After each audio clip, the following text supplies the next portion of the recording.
Hello everybody, welcome to my YouTube channel understanding humanities. मेरा नाम है शिवम शुक्ला और एक बार फिर से मैं आप लोगों के लिए लेकर आ गया हूँ एक एमसीक्यूज मल्टीपल चॉइस क्वेश्चंस की नेशनलिज्म इंडिया की सीरीज। ठीक है, इसमें हम लोग नेशनलिज्म इन इंडिया के कुछ 70-75 क्वेश्चंस को प्रैक्टिस करेंगे। और ये क्वेश्चंस आप मानिएगा, यकीन मानिए, बहुत इंपॉर्टेंट क्वेश्चंस जो बोर्ड के एग्जाम्स में पूछे जाते हैं।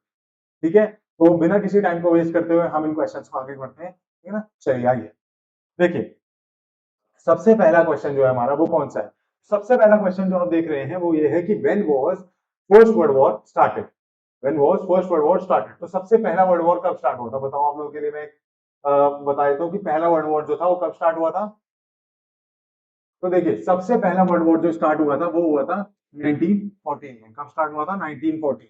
1914 से 1918, याद आया सबको? और 1919 में ट्रीटी भी हुई थी, वो भी याद कर लो। कौन सी थी वो ट्रीटी? Treaty of Versailles. ठीक है, ट्रीटी ऑफ वर्साई, ये ट्रीटी साइन हुई थी हमारी। तो फर्स्ट वर्ल्ड वॉर कब हुआ? 1914 से 1918 तक। चलिए नेक्स्ट क्वेश्चन में हम लोग बढ़ते हैं। When Gandhi ji came from South Africa.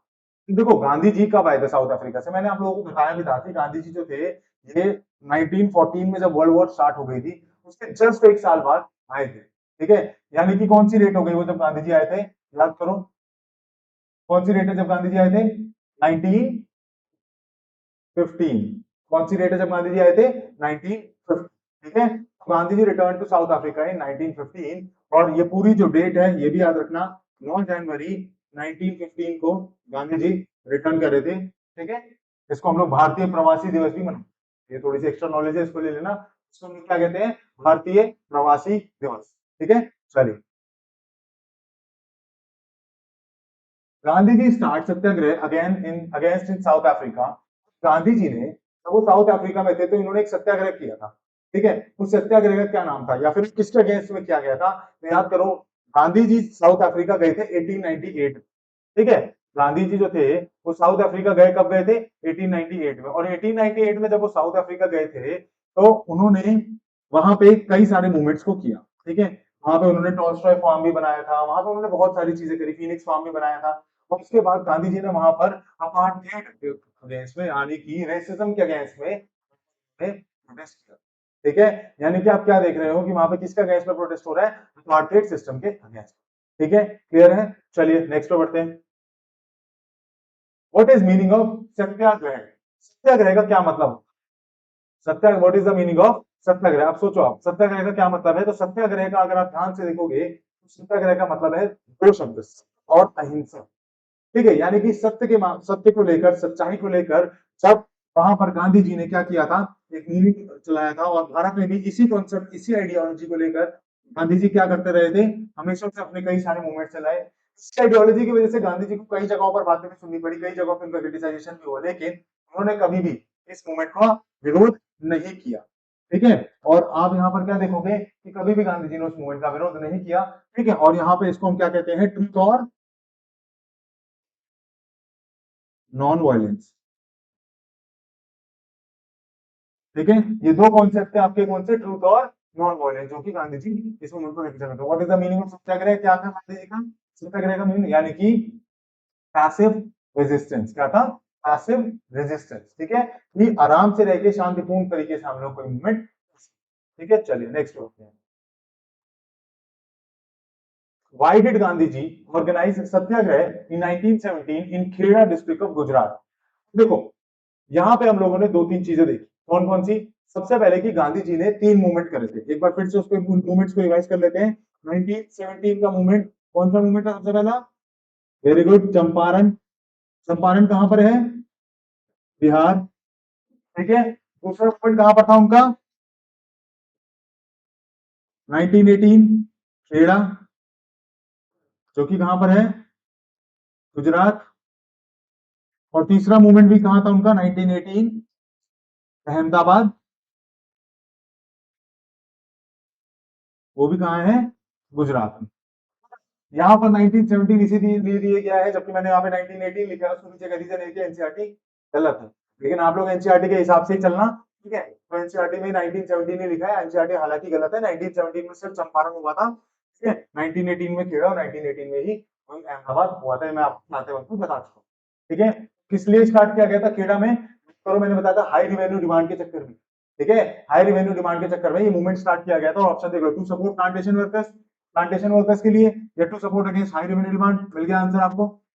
ठीक है, कि हाई रेवेन्यू डिमांड हो रही थी बहुत ज्यादा, और उस दौरान आपको पता है कि फेमाइन पड़ रहा था।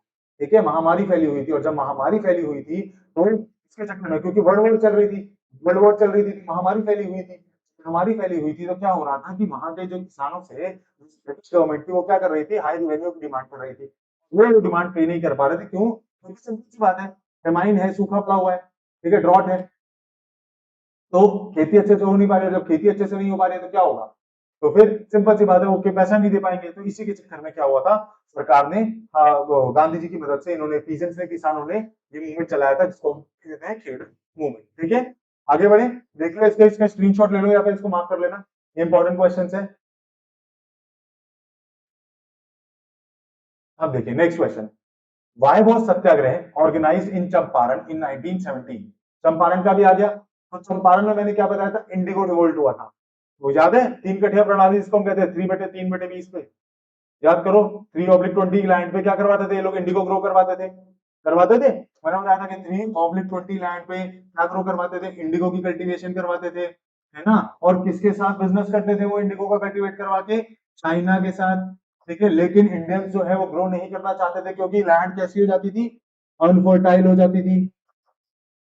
ठीक है, और जब लैंड अनफर्टाइल हो जाती है तो सिंपल सी बात है, कोई भी किसान अपनी जमीन पे उसको बोना नहीं चाहेगा, लेकिन ये जबरदस्ती ग्रो करवाते थे। ठीक है, तो सिंपल सी बात है, to oppose the British law नहीं, to oppose the plantation system नहीं, अपोज लैंड नहीं, to protest against the operation of the mill workers नहीं। तो बताओ आंसर क्या होगा फिर? अगर चारों ही ऑप्शन में नहीं है तो क्या होगा आंसर? पहला देखो, आप ध्यान से पढ़ो, इसीलिए मैं कहता हूँ थोड़ा क्वेश्चन को ध्यान से पढ़ा करो। ठीक है, सबसे पहले आपने क्या देखा, to oppose the British law. Champaran में जो मूवमेंट हुआ, ब्रिटिश लॉज को अपोज करने के लिए था? नहीं। लेकिन प्लांटेशन सिस्टम वाला अगर आप ऑप्शन देखोगे तो इंडिगो नहीं लिखा था, इसीलिए आप लोग इसको गलत करके आते। ठीक है, मैंने इसीलिए बहुत जल्दी जल्दी में, जैसे बच्चे एग्जाम में करते हैं, मैंने सेम चीज करी। क्या? इंडिगो प्लांटेशन ही नहीं, आंसर आते ही छोड़ के चले जाओगे? नहीं, प्लांटेशन सिस्टम और इंडिगो प्लांटेशन सिस्टम एक ही चीज है। तो इसका आंसर क्या हो जाएगा? इसका आंसर हो जाएगा बी ऑप्शन। ठीक है, चलिए नेक्स्ट पे आ जाइए। Why was the Simon Commission sent to India? Simon commission, पहले तो आप ये बताओ मुझे कि कब आया था भारत? साइमन कमीशन जो है भारत में कब आया था, पहले ये बताओ। साइमन कमीशन हमेशा से याद रखो, साइमन कमीशन बेटा आया था भारत में 1928 में। हालांकि इस कमीशन को अपॉइंट किया गया था, तो इस कमीशन को अपॉइंट किया गया था 1927 में। ठीक है, इस कमीशन को अपॉइंट क्यों किया गया था?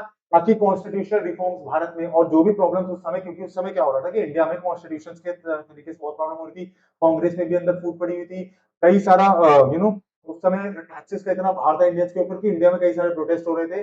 ब्रिटिश गवर्नमेंट को लगा कि कुछ भी हो जाए, हमें इन चीजों को सॉल्व करना ही पड़ेगा। जब हमें इन चीजों को सॉल्व करना पड़ेगा, तो क्या किया ब्रिटिश गवर्नमेंट ने, 1927 में एक कमीशन को अपॉइंट करा। ठीक है, जिसके जो लीडर थे वो कौन थे? Sir John Simon. ठीक है, इन्हीं के नाम पे, यही वहां के लीडर थे, इन्हीं के नाम पे उसको अपॉइंट किया गया था, जिसका क्या नाम रखा गया था? साइमन कमीशन, 1928 में। ठीक है, ऑप्शन देखो, to look into the Indian constitutional matters and suggest reforms. हो सकता है आंसर, बहुत ज्यादा चांसेस है, पर अभी भी हम आगे ऑप्शंस पढ़ेंगे, चारों ऑप्शंस को पढ़ने की आदत डाल लो। ठीक है, चारों ऑप्शंस को जब तक अच्छे से पढ़ के एनालिसिस नहीं कर लो, तब तक कोई भी आंसर तो मत करो। मैंने देखा है कई बार बच्चे क्या करते हैं, पहला ऑप्शन देखा यही होगा, टिक करके चले आए। ठीक है, ऐसे नहीं होता। Second, to choose members of Indian council, Indian council के मेंबर्स का यहाँ से तो कोई लेना देना नहीं था। Third, to settle dispute between the government and the Congress leader, या फिर to set up a government organisation. Fourth वाला तो अपने आप कट गया, इन दोनों में देखो थोड़ा बहुत क्लोज है। लेकिन सबसे बेस्ट आंसर जो मैं अभी आपको ये समझाते हुए बता रहा था, कि भारत के कॉन्स्टिट्यूशनल मैटर्स और रिफॉर्म्स को सजेस्ट करने के लिए, क्योंकि हम ब्रिटिशर्स की कॉलोनी है, और अगर हम ब्रिटिशर्स की कॉलोनी है तो ये ब्रिटिशर्स की ही जिम्मेदारी भी बनती है कि वो कोई भी अगर कॉन्स्टिट्यूशनल मेजर्स जो भारत में है वो उसको सजेस्ट करें। ठीक है, तो इसलिए इसका सबसे बेटर आंसर कौन सा हो जाएगा? A option. क्लियर है? चलिए, why was Alluri Sitaram Raju well known? बताओ, अलूरी सीताराम राजू जो थे वो वेल नोन क्यों थे? क्या किया था अलूरी सीताराम राजू ने? अलूरी सीताराम राजू का नाम सुनते ही आपको दो तीन ऑप्शन दिमाग में आ जाना चाहिए। सबसे पहला ऑप्शन क्या आ जाना चाहिए? Sir, non cooperation movement. ठीक है, नॉन कोऑपरेशन मूवमेंट। और क्या क्या आ जाना चाहिए, कहां कहां पे किया था इन्होंने, याद करो, गुडेन हिल्स। गुडेन हिल्स कहां पर है, गुडेन हिल्स आंध्र प्रदेश, है ना। तो गुडेन हिल्स के बारे में आपको दिमाग में आ जाना चाहिए, नॉन कोऑपरेशन मूवमेंट दिमाग में आ जाना चाहिए। अलगुड़ी सीताराम राजू ने ट्राइबल मूवमेंट करवाया था, ठीक है, क्योंकि वहां पे जो जंगल थे उनके ऊपर गवर्नमेंट ने, ब्रिटिश गवर्नमेंट ने क्या किया था, रिजर्वेशन कर दिया था, रिजर्व कर दिया था उस पूरे एरिया को, कि ब्रिटिशर्स के अलावा कोई नहीं जा सकता। याद आया जब पढ़ाया था मैंने, ठीक है, इसीलिए अलगुड़ी सीताराम राजू जाने भी जाते हैं। और इन्होंने क्या क्या किया था, सिंपल सी बात है, ये देखो पहला ही आंसर आपको आ गया है, he led the militant movement tribal peasants in Andhra प्रदेश।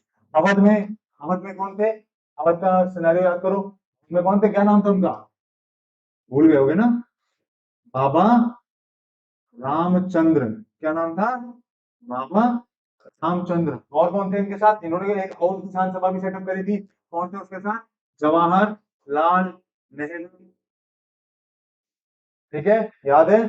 चलिए, इस पे लिखा है he led a satyagraha movement at Bardoli. Bardoli का सत्याग्रह आपसे कोई रिलेटेड नहीं है, ये सरदार वल्लभ भाई पटेल जी ने स्टार्ट किया था 1928 में, ठीक है। इसी के बाद इनको वहां की महिलाओं ने, ये एनसीईआरटी में नहीं है लेकिन फिर भी जनरली जान लो, वहां की जो लेडीज है, जब इस मूवमेंट के दौरान जो वहां की महिलाएं थी, women's थी, इन्होंने इनको सरदार की उपाधि, सरदार की टाइटल दिया था, वरना इनका नाम वल्लभ भाई पटेल है, इनको सरदार वल्लभ भाई पटेल इसीलिए बोला जाता था, ठीक है। He set up an organisation for the upliftment of Dalit, नहीं, दलित के लिए ऑर्गेनाइजेशन किसने सेटअप करी थी, 1930, आपको याद आना चाहिए उसी टाइम, है ना। 1930 में किसने सेटअप किया था, जो डिप्रेस क्लास एसोसिएशन, ठीक है, तो बी आर अम्बेडकर जी ने सेटअप किया था। तो ये सारे आपके ऑप्शंस थे, ठीक है। चलिए नेक्स्ट पे आ जाइए। Why did General Dyer open fire on peaceful crowd in Jallianwala Bagh. Simple सी बात है, जलियांवाला बाग में जनरल डायर ने क्यों ओपन फायर कर दिया, अब आप खुद सोचो कि जनरल डायर ने जलियांवाला बाग में ओपन फायर क्यों किया था। तो जलियांवाला बाग इंसिडेंट को सोचकर आपके दिमाग में दो तीन चीजें अपने आप आ जानी चाहिए। सबसे पहला, जनरल डायर मतलब जो वहां पे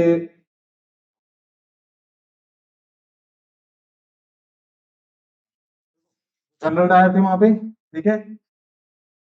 और एक डेट याद आ जानी चाहिए, सबसे फेमस डेट है कौन सी है जलियांवाला बाग को लेकर, कौन सी डेट है ये, दैट इज 13 अप्रैल 1919, 1919। इस दौरान जलियांवाला बाग का कांड हुआ था, ठीक है, ठीक है। बड़े बड़े लीडर्स को अरेस्ट कर लिया गया था, और बड़े बड़े लीडर्स को अरेस्ट कर लिया गया था, तो उनको छुड़ाने के लिए मीटिंग्स हो रही थी, बैसाखी फेस्टिवल मनाया जा रहा था, ठीक है। तो क्या लिखा है, टू पनिश द इंडियंस, हो सकता है to take revenge for breaking martial laws, to create a feeling of terror and awe in the mind of citizen, to disperse the crowd. देखो यहाँ पे थोड़े से क्लोज ऑप्शन है, लेकिन जिसने भी पढ़ा है अच्छे से, जो मैंने वीडियो बताई थी, तो उसमें मैंने क्लियर बताया था कि उन्होंने बेसिकली डर का माहौल बनाने के लिए शूट करवाया, ठीक है, create a feeling of terror and awe in the minds of Indians, ठीक है। नेक्स्ट पे आ जाइए। What kind of movement was launched by the tribal peasants of Gudem hills in Andhra Pradesh. तो अभी हम लोगों ने इसका आंसर भी देखा था, क्या था इसका आंसर, बताओ फटाफट से। इसका आंसर था मिलिटेंट गुरिल्ला मूवमेंट। क्या था इसका आंसर, मिलिटेंट गुरिल्ला मूवमेंट, ठीक है। चलिए next. Who among the following two leaders led the Khilafat movement. Khilafat movement, करो, खिलाफत मूवमेंट से क्या क्या दिमाग में आ रहा है, खिलाफत मूवमेंट से क्या क्या दिमाग में आ रहा है, बताओ।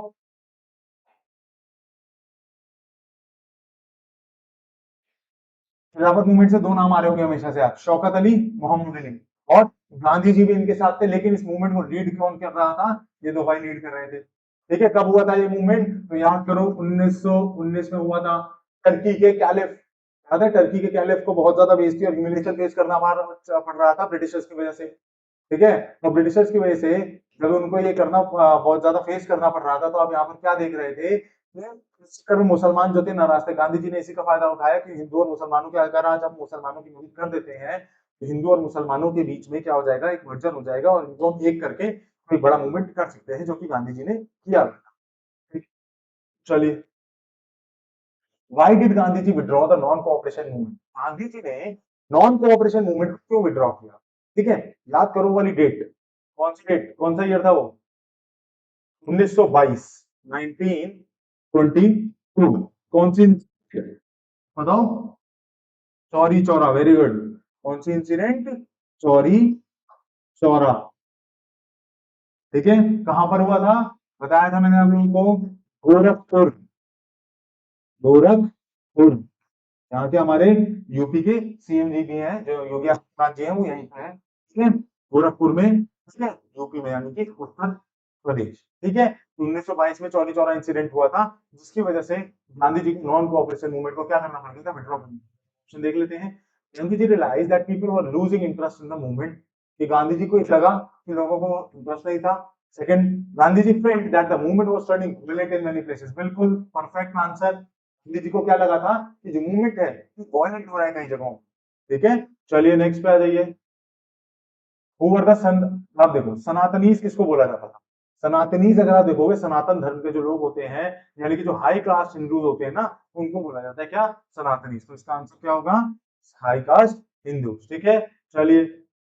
The main problem with the Simon commission, Simon commission का विरोध हुआ। साइमन कमीशन जब आया, मैंने आपको बताया था 1927 में इसका एक कमेटी बनाई गई थी, लेकिन 1928 में ये आया भारत में, लाहौर में आया। ठीक है, उस समय लाहौर हमारा ही पार्ट था। तो 1928 में आया, लेकिन इसका विरोध हुआ। अगर आप देखोगे तो अच्छे काम के लिए आया था, फिर भी लोगों ने क्यों प्रोटेस्ट किया इसके अगेंस्ट में, इसके लिए अगेंस्ट में लोगों ने इसलिए प्रोटेस्ट किया, और सिंपल सी बात है, इसके अगेंस्ट में इसलिए प्रोटेस्ट किया गया था, अगर आप भारत के लिए कॉन्स्टिट्यूशनल रिफॉर्म्स को ला रहे हैं, तो एटलीस्ट उसमें एक भी इंडियन मेंबर्स होना चाहिए। तो यहाँ एक भी इंडियन मेंबर्स नहीं थे। ठीक है, तो यहाँ पर आप देख लो, it was an all British commission, it was formed in Britain, it was in response to the nationalist movement, it supported the Muslim League. Answer आप देखो क्या मिल गया आपको, it was an all British commission. Clear है, concept clear है बिल्कुल। चलिए, जो भी लोग इन वीडियोस को देख रहे हैं, जो भी मेरे एमसीक्यूज की सीरीज को देख रहे हैं, प्लीज एक बार पहले कॉन्सेप्ट को क्लियर करके आइएगा, तभी वेब सीरीज, तभी इस वीडियो का आपका कोई काम आएगा।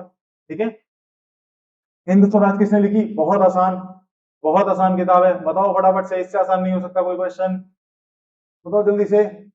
बिल्कुल सही बात है। कब लिखी, डेट भी याद रखो, पूछी जाती है, 1909 में। ठीक है, कब लिखी, 1909 में। आ जाओ नेक्स्ट पे। Why did the Indian oppose the Rowlatt Act. अब रॉलेट एक्ट क्या था, तो रॉलेट एक्ट था, जिसको मैंने आपको बताया था कि ये भी एक ऐसा मूवमेंट था जो 1919 में चल रहा था। ठीक है, 1919 में ये मूवमेंट भी चल रहा था, और मैंने आपको ये बात बहुत अच्छे से भी समझाई थी। इसमें क्या होता था कि सरकार के पास एक पावर होती थी कि बिना किसी रीजन के वो अरेस्ट कर सकता था, इसीलिए इसके खिलाफ में रॉलेट एक्ट को चलाया गया था। गांधी जी ने इस मूवमेंट को चलाया था। ठीक है, इसको हम कहते हैं रॉलेट एक्ट। ठीक है, नेक्स्ट पे आ जाओ। Due to the effect of non cooperation movement on the plantation in Assam, अब क्या हुआ, नॉन कोऑपरेशन मूवमेंट में मैंने आपको बताया था, इसमें आपको दो तीन चीजें याद हो जानी चाहिए अपने आप से, कि ये प्लांटेशन वर्कर्स का एक मूवमेंट था, इनलैंड इमिग्रेशन एक्ट था। ठीक है, तो देखो, एक एक्ट था आपका, inland immigration act. Inland immigration act, inland immigration act आया था, तो इनलैंड इमिग्रेशन एक्ट जो था, उसके अकॉर्डिंगली क्या होता था कि ब्रिटिश गवर्नमेंट लाई थी, जिसके अकॉर्डिंगली कि जो प्लांटेशन वर्कर्स हैं, they can not leave their home, है ना, वो जो है वो अपने होम्स को नहीं छोड़ सकते। सिंपल सी बात है, जब वो अपने होम्स को नहीं छोड़ सकते, क्या देख रहे हो कि नॉन कोऑपरेशन मूवमेंट जैसे ही हो रहा है, वैसे ही इन्होंने भी लॉस तोड़ना शुरू कर दिए। तो उन्होंने क्या किया, due to the effect of non cooperation movement, plantation workers ने क्या शुरू किया, they left the plantation and headed home. इन्होंने क्या किया, प्लांटेशन को छोड़ के ये अपने घर की तरफ चल दिए। ठीक है, नेक्स्ट पे आ जाओ। A resolution of पूर्ण Swaraj was adopted at which session? बहुत इंपॉर्टेंट क्वेश्चन है। पहले आपको यहाँ पे दो तीन चीजें याद रखनी पड़ेगी। पूर्ण स्वराज का जो सेशन हुआ था बेटा, ये कब हुआ था, तो याद रखो, जो पूर्ण स्वराज का सेशन था, इट वाज हेल्ड इन 1929। ये सारे ईयर्स याद होने चाहिए। ठीक है, कहां पर हुआ था पूर्ण स्वराज का सेशन, तो देखो, पूर्ण स्वराज का जो सेशन था बेटा, ये लखनऊ नाम की जगह है, यूपी में, यूपी की राजधानी है। ठीक है, तो लखनऊ में पूर्ण स्वराज का सेशन हुआ। ठीक है, इसके लीडर कौन थे, जवाहरलाल नेहरू। यहाँ पर सबसे पहली बात क्या हुई थी, यहाँ पर सबसे पहली बार पूर्ण स्वराज यानी कि कंप्लीट इंडिपेंडेंस की बात हुई थी, और दो शब्द क्या दिया गया था, इसका क्या नाम था, कंप्लीट इंडिपेंडेंस बोला गया पहली बात, तो याद रखना, कंप्लीट इंडिपेंडेंस। और दूसरी चीज क्या बोली गई थी, 26 जनवरी 1930, 1930, इस डेट को हम लोग क्या मनाएंगे, इंडिपेंडेंस डे मनाएंगे, मैंने आपको समझाया। ठीक है, चलिए। Which one of the following viceroys announced a vague offer of dominion status for India in October 1929?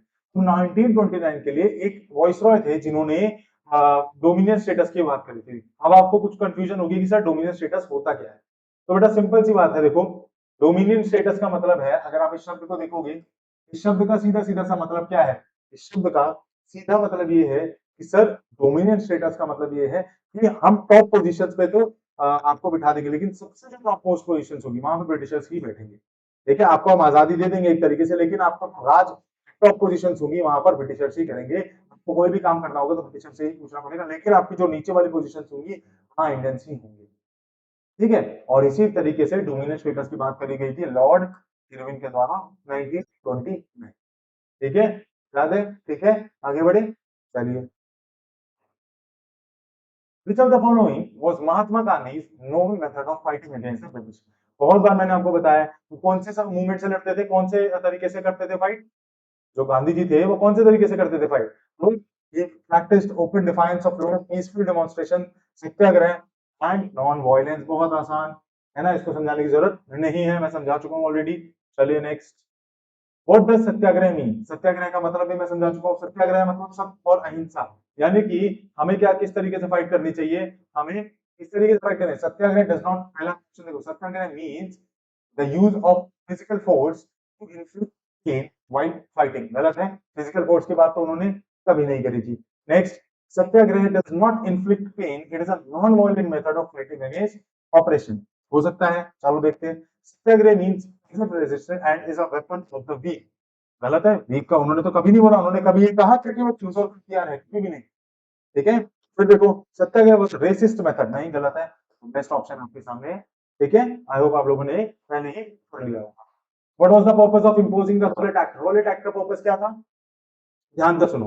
The Rowlatt Act forbid the Indians to qualify for administrative services.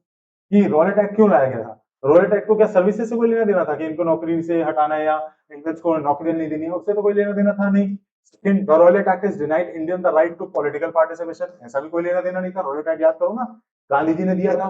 Devils act बताया था उसको, बिना अपील, बिना दलील, बिना वकील, ये 3 word मैंने आपको बताया था पढ़ाते वक्त। ठीक है, अब आप यहाँ पर देखो, the Rowlatt act imposed additional taxes on Indians who were already owning under the burden of taxes। ऐसा भी कोई ऑप्शन नहीं था। ठीक है, लेकिन ये रहा आपका option, Rowlatt Act authorises the government to imprison any person without trial and conviction in a court of law. ठीक है, समझ आ गया बिल्कुल आंसर, बिल्कुल कॉन्सेप्ट क्लियर है। चलिए नेक्स्ट आइए। Where did the Jallianwala massacre take place? तो कहां पर हुआ था, सबको पता है, अमृतसर में हुआ था। कहां पर हुआ था? अमृतसर में हुआ था। Next, why did General Dyer order to open fire on a peaceful demonstration at Jallianwala Bagh? तो सिंपल सी बात है, क्यों उन्होंने ऑर्डर किया था? क्योंकि firing was ordered because it was an unruly crowd, ऐसा तो कुछ नहीं था। He wanted to show his power, ऐसा भी कुछ नहीं था। फिर देखो आप तो क्या लिखा है, because his power, because his power, because his object, as it said later, was to produce a moral effect, create fear in the mind of सत्याग्रही। सबसे बेस्ट है ये। वो क्या चाहता था? वो चाहता था कि लोगों के दिल में, दिमाग में डर आना चाहिए हमारा, है ना। हिंद स्वराज कब पब्लिश हुई थी? मैं बता चुका हूँ, फटाफट आंसर करो इसका। कब पब्लिश हुई थी? 1909 में। ठीक है, कब पब्लिश हुई थी?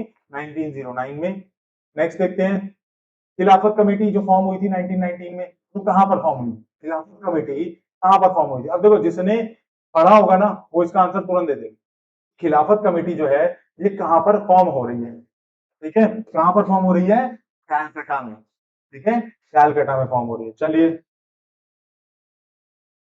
द नॉन कोऑपरेशन खिलाफत मूवमेंट बिगैन इन, नॉन कोऑपरेशन खिलाफत मूवमेंट कब शुरू हुआ था? आप देखो, खिलाफत मूवमेंट के बारे में बात करेगी ये बेसिकली, कि खिलाफत मूवमेंट जो है कब शुरू हो रहा है। तो सिंपल सी बात है बेटा, खिलाफत मूवमेंट की जो शुरुआत हो रही है दैट इज एंड, कब हो रहा है बताओ?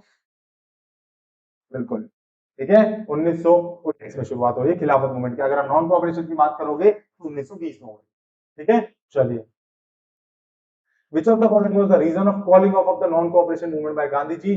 मैंने आपको बताया, चौरी चौरा का इंसिडेंट हुआ था 1922 में, है ना, उसके चक्कर में इन्होंने बोयकॉट कर लिया। बाबा रामचंद्र, बहुत इंपॉर्टेंट, बाबा रामचंद्र एक सन्यासी, he was the leader of which of the following movement? हर एक टॉपिक से कुछ कुछ चंद चंद एमसीक्यूज लिए गए। ठीक है, जो इंपॉर्टेंट एमसीक्यूज पूछे जाते हैं।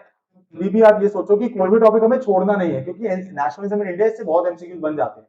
ठीक है, तो हर एक एमसीक्यूज से मैंने, हर एक टॉपिक से मैंने कुछ कुछ एमसीक्यूज जो मेजर एमसीक्यूज है वो उठा लिए हैं। इसके अलावा बाहर से एमसीक्यूज नहीं बनेंगे। ठीक है, तो आप एकदम टेंशन फ्री होकर इसको पढ़ के जाइएगा। बाबा रामचंद्र एक सन्यासी, एक होता leader of which of the following movement. तो बाबा रामचंद्र का मैंने आप लोगों को बताया था कौन सी मूवमेंट था, याद करो, जब अभी पढ़ा रहा था मैंने 2 मूवमेंट बताए थे आपको। First one was peasants movement of Awadh. पहला कौन सा मूवमेंट था? पीजेंट्स मूवमेंट ऑफ अवध, ये रहा मूवमेंट। इनके साथ और कौन था? जवाहरलाल नेहरू। इन्होंने कौन सी सभा सेटअप करी थी? औध किसान सभा, औध किसान सभा, ठीक है। ये मूवमेंट इन्होंने सेटअप किया था। Now let's move on. Who setup, देखो आ भी दिया क्वेश्चन, हु सेटअप द किसान सभा? जवाहरलाल नेहरू एंड बाबा, ठीक है। चलो, under the presidency of Jawaharlal Nehru the Lahore Congress session of 1929 formalise the demand of, याद रखो, देखो क्या था, जब लाहौर सेशन हुआ था, लाहौर का कांग्रेस सेशन हुआ था 1929, जवाहरलाल नेहरू ने एक डिमांड रखा था। मत करो, मैंने अभी पहले बताया था, ठीक है, कि लाहौर सेशन में जवाहरलाल नेहरू ने एक डिमांड रखी थी, जो कहां पर रखी थी? लाहौर में। और क्या है उस डिमांड की, उसकी क्या डिमांड थी? बेसिकली कंप्लीट इंडिपेंडेंस, यानी कि पूर्ण स्वराज और कंप्लीट इंडिपेंडेंस, ठीक है। पूर्ण स्वराज और कंप्लीट इंडिपेंडेंस की उन्होंने बात करी, ठीक है। शायद मैंने इसमें कुछ क्वेश्चन पहले उसको आंसर लखनऊ कर दिया था, उसका आंसर लाहौर है, मैंने गलती से उसका आंसर लखनऊ कर दिया है। एक बार रुको, उस पर पहुंच जाते हैं। 31 कौन सी क्वेश्चन था वो?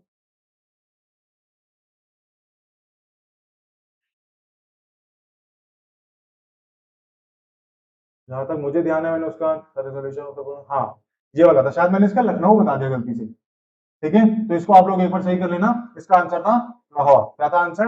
लाहौर है इसका सही आंसर, ठीक है। मैंने गलती से उसको लखनऊ कर दिया था, उसको सारे बच्चे सही कर लेंगे। लाहौर है उसका आंसर। तो पूर्ण स्वराज का जो रेजोल्यूशन था, that was passed in 1929 in Lahore session, ठीक है। क्वेश्चन नंबर 18 का ऑप्शन नंबर 3 है, इसको क्लियर ध्यान रख के सही कर, ठीक है। चलिए,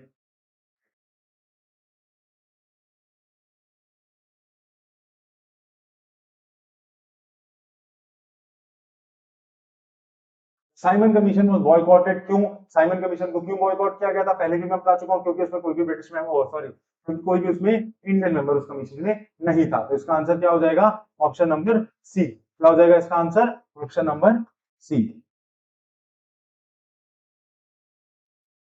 ठीक है। चलिए, a form of demonstration used in the non cooperation movement in which people block the entrance to a shop says, देखो, एक तरीका था नॉन कोऑपरेशन मूवमेंट में जो इस लोगों ने इस्तेमाल किया, भारतीयों ने, वो क्या तरीका था?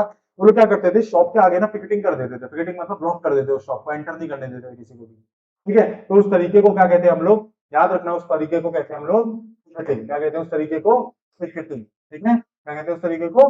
पिकेटिंग का तरीका कहते हैं उसको। याद रखना, ठीक है। चलिए, who formed the Swaraj party? बहुत इंपॉर्टेंट है ना, बहुत जरूरी। तो किसने स्वराज पार्टी बनाई? अब देखो, नॉन कोऑपरेशन मूवमेंट में अगर आप एक बार आ जाओ, नॉन कोऑपरेशन मूवमेंट में ये बात बोली गई थी कि काउंसिल के इलेक्शंस को कोऑर्डिनेट किया जाए।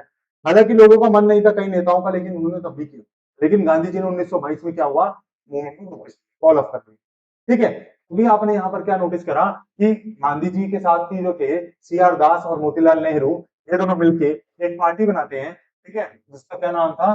19, सॉरी, जिसको कब बनाया गया था? 1923 में, है ना। मोतीलाल नेहरू स्वराज पार्टी, और कौन थे इसके जिन्होंने बनाया था? तो सी आर दास और मोतीलाल नेहरू, ठीक है। समझ में आ गया? चलिए आगे बढ़ते हैं। Who founded the depress class association 1930 के? तो सबको पता ही चल गया होगा, मैंने पहले ऑप्शन में बताया, क्या किसने बनाया था? B are Ambedkar. नेक्स्ट है, विच party did not boycott the council elections in the year 1921? बहुत इंपॉर्टेंट क्वेश्चन है, लोग इसको छोड़ देते हैं। गांधी जी ने बोला था कि सारे बंदे नॉन कोऑपरेशन मूवमेंट के दौरान, कि लोगों को क्या करना पड़ेगा? काउंसिल इलेक्शंस को। गांधी जी ने ये बात बोली थी। जब गांधी जी ने बेटा ये बात बोली थी, तो याद करो, कुछ पार्टी नॉन कोऑपरेट, एक पार्टी का नाम था जिसका नाम था जस्टिस पार्टी, मद्रास की पार्टी थी ये, ठीक है। कहाँ की पार्टी थी बेटा? मद्रास की पार्टी थी। और इन्होंने क्या नहीं किया था? बॉयकॉट किया था कहाँ के इलेक्शंस को? के काउंसिल इलेक्शंस को 1921। क्लियर है? बिल्कुल क्वेश्चन क्लियर है। चलिए, what do you mean by the term begar? बेगार का क्या मतलब होता है? बेगार का मतलब होता है ना, मतलब काम करवा लेना बिना किसी पेमेंट के। आपसे काम करवा लिया गया लेकिन कोई भी पेमेंट नहीं दी जाती थी, तो लोग क्या कहते थे? We called it as बेगार, ठीक है। We called it as बेगार। Now what is this? An act to prevent plantation workers to leave the tea garden without permission। नहीं, बेगार तो उसको कोई लेना देना नहीं था। The forced recruitment, हाँ, forced recruitment का क्या लेना देना बेगार से? Labor that villages were forced to contribute without any payment, मेरा आपका, ठीक है। चलिए, आप देखो, where did Mahatma Gandhi start his famous salt march on 12 March 1930? सबसे पहले याद करो, मैं गांधी जी ने मूवमेंट कहां से स्टार्ट किया था? तो सिविल डिसोबीडियंस मूवमेंट जो स्टार्ट हुआ उसका सबसे पहला जो इंसिडेंट था that was Dandi March. That was Dandi March. Dandi March start हुई थी कहां से? साबरमती से। साबरमती से कहां तक? दांडी तक। कोस्टल टाउन था दांडी, वहां पे जाके इन्होंने क्या बनाया था? नमक बनाया था। ठीक है, हालांकि इसके पीछे बहुत कंट्रोवर्सी है कि क्या गांधी जी ने नमक बनाया। देखा जाए तो गांधी जी ने नमक नहीं बनाया था, उन्होंने बनवाया था, बट कानून तो तोड़ ही दिया था, सॉल्ट लॉ तो तोड़ ही दिया था, इसीलिए तो हो गए थे। ठीक है, तो क्या हुआ था? तो साबरमती में से, तो आंसर क्या होगा इसका? साबरमती से शुरू किया था और दांडी पे खत्म। ठीक है, 240 मील के अराउंड अराउंड 240 मील माइल्स के अराउंड अराउंड चल के गए थे, और यहाँ से 70 वॉलंटियर्स थे इनके पास। ठीक है, 70 वॉलंटियर्स थे और उनके साथ 240 माइल्स के बाद में गाँव गाँव चलते चलते वहां पे इन्होंने क्या किया था? वो बताया था कि हम लोग कौन सा मूवमेंट कर रहे हैं। ठीक है, चलिए। Which industrialist attacked the colonial control over Indian economy and supported the civil disobedience movement? देखो, कौन से इंडस्ट्रियलिस्ट ने अटैक किया था कॉलोनियल कंट्रोल इंडियन इकोनॉमी के अकॉर्डिंगली? इंडियन इकोनॉमी को देखकर एक इंडस्ट्रियलिस्ट ऐसे थे जिन्होंने सिविल डिसोबीडियंस मूवमेंट में सरकार में साथ दिया। ठीक है, तो वो कौन से इंडस्ट्रियलिस्ट थे? तो देखो, द्वारका, क्या वो दिनेश्वर पंत थे? क्या वो पुरुषोत्तम दास ठाकुर थे? द्वारकानाथ टैगोर या सेठ हुकुमचंद? अगर आप देखो तो ये चारों ही बहुत बड़े बड़े इंडस्ट्रियलिस्ट रहे हैं। ठीक है, ये बहुत बड़े बड़े इंडस्ट्रियलिस्ट रहे हैं। इनमें जिन्होंने सरकार का सपोर्ट भी किया था, जिन्होंने इंडियन गवर्नमेंट का सॉरी जिन्होंने इंडियन नेशनलिस्ट का सपोर्ट भी किया था और सरकार का विरोध भी किया था, पुरुषोत्तम दास ठाकुर। ठीक है, चलिए। Who visualise the depicted the painting of Bharat Mata through a painting? Bharat माता की पेंटिंग किसने बनाई? मैंने आप लोगों को बताया भी कि भारत माता की पेंटिंग जो है ये कौन बना रहे हैं। अब मैं आपको बताऊं, देखो रविंद्रनाथ टैगोर और नातेशा शास्त्री तो आप अपने आप हट कि रविंद्रनाथ टैगोर थे नहीं। इन्होंने क्या लिखा? इन्होंने,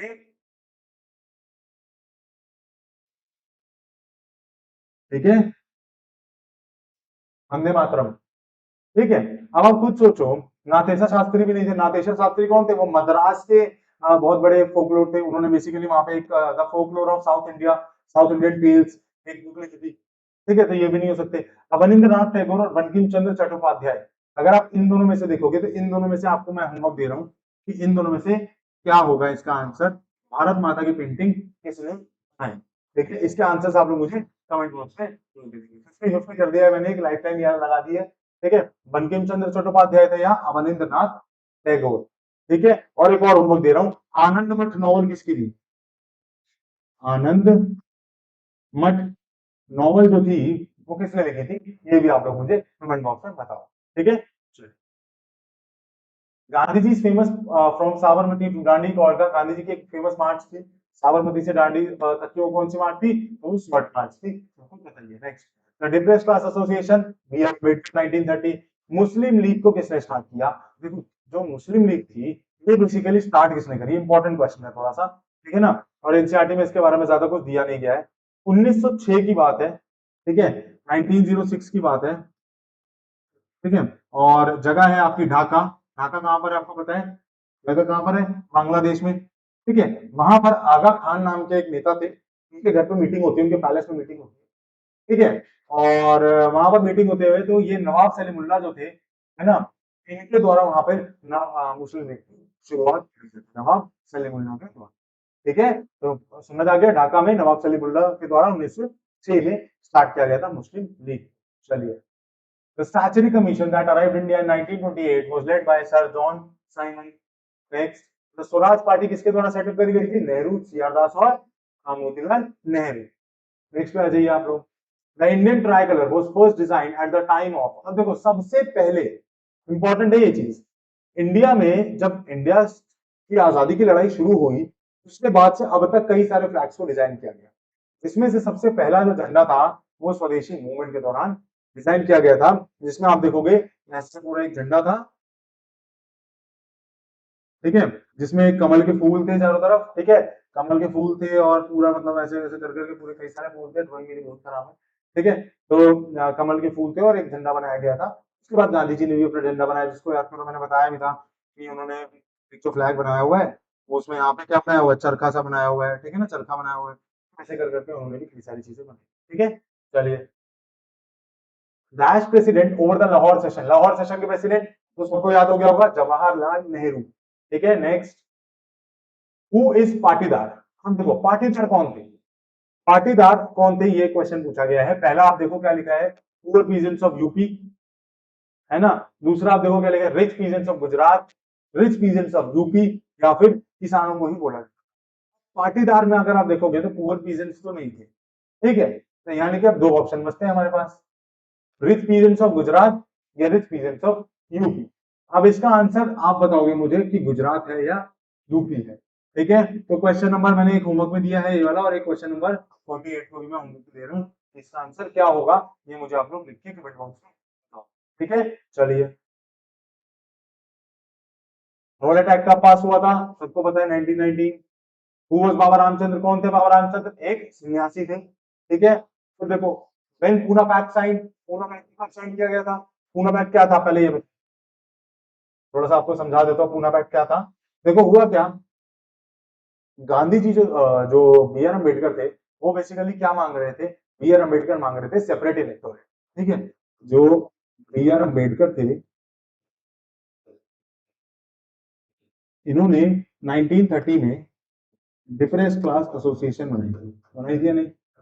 डिप्रेस क्लास एसोसिएशन जब इन्होंने बनाई, तो उससे क्या हुआ है बेटा, उससे सिंपल सी बात ये हुई कि जब 1930 में डिप्रेस क्लास एसोसिएशन बनाई तो इन्होंने किसकी बात करी, इन्होंने बात करी थी सेपरेट इलेक्टोरेट की। ठीक है, इन्होंने बात करी थी सेपरेट इलेक्टोरेट की। और जब सेपरेट इलेक्टोरेट की इन्होंने बात करी, तो गांधी जी ने कहा कि आप हमें अलग क्यों कर रहे हैं, आप हिंदुओं और दलितों को बांटने की बात क्यों कर रहे हैं। तो इसी चक्कर में गांधी जी और बी आर अम्बेडकर के बीच में बातें बन नहीं पाई और थोड़ी सी बहस होनी शुरू हो गई थी। बट उसके बाद फाइनली 1932 में ना एक पैक्ट साइन हुआ जिसको हम कहते हैं पूना पैक्ट, जो बी आर अम्बेडकर और महात्मा गांधी के बीच में। ठीक है, समझ में आया, चलिए। खिलाफत movement was led by Ali brothers, बताओ सही है या नहीं। बिल्कुल सही है, शौकत अली मोहम्मद अली 1919, याद है सबको, याद है, तो ट्रू है इसका answer. Baba Ramchandra and Jawaharlal Nehru headed fourth किसान सभा, बिल्कुल सही बात है, ट्रू है। अलूरी सीताराम मिराकल्स, क्या वो मिराकल परफॉर्म कर सकते थे। देखो बोला जाता था कि चमत्कार या मिराकल्स परफॉर्म हो सकते हैं, लेकिन क्या ये सही बात थी, नहीं। वो मिराकल्स परफॉर्म कर नहीं सकते थे, लेकिन वो अपने आप को बनवाते थे कि हाँ मैं मिराकल्स परफॉर्म कर सकता हूँ।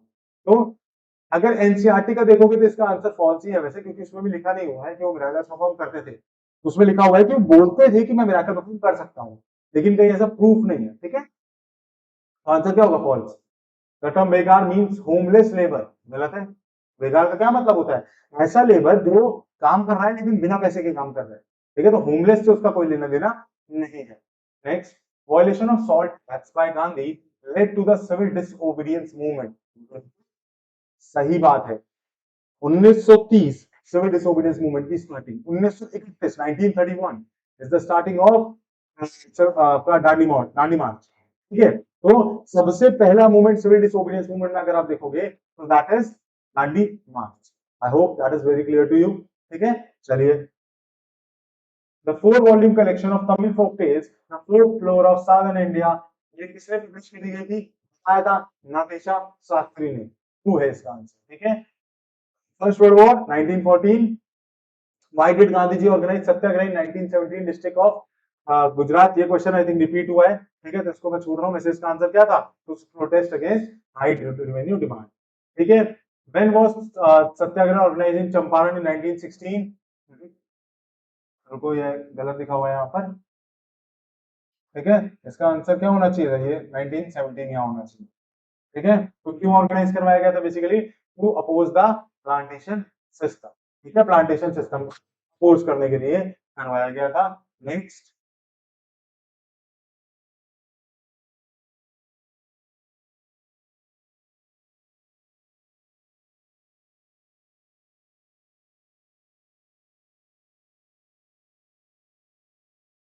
ठीक है, तो किस लिए थे, प्लांटेशन सिस्टम को अपोज। ठीक है, बाकी के जो क्वेश्चन है वो रिपीट हुए हैं। ठीक है ना, तो इस क्वेश्चन इस सीरीज को ये तो आपने देखे यहाँ पे जो 60 क्वेश्चन हम लोगों ने करे, इंपॉर्टेंट क्वेश्चन थे। इनमें से 90% क्वेश्चन जो है, 90-95% क्वेश्चन जो आपके एग्जाम में पूछे जाएंगे। आई होप आपको ये एमसीक्यूज की सीरीज अच्छी लगी होगी। इसी के बाद जस्ट हम लोग अब रेगुलर वीडियोस आएंगी, अभी थोड़ा 4-5 दिन लेट हो गए वीडियोस, उसके लिए माफी चाहूंगा, ठीक है। लेकिन अब जो वीडियोस आएंगी वो रेगुलर रहेंगी हमारी, ठीक है। कल जो आएगा वो ज्योग्राफी का थर्ड चैप्टर वाटर रिसोर्स आएगा, ठीक है। उसके मैं आपको एक कॉन्सेप्ट समझाऊंगा, बहुत छोटी वीडियो होगी, 40-50 मिनट में आपको कॉन्सेप्ट समझ आ जाएगा। उसके बाद हम लोग जो करेंगे क्वेश्चन आंसर करेंगे, ठीक है। तब तक के लिए धन्यवाद।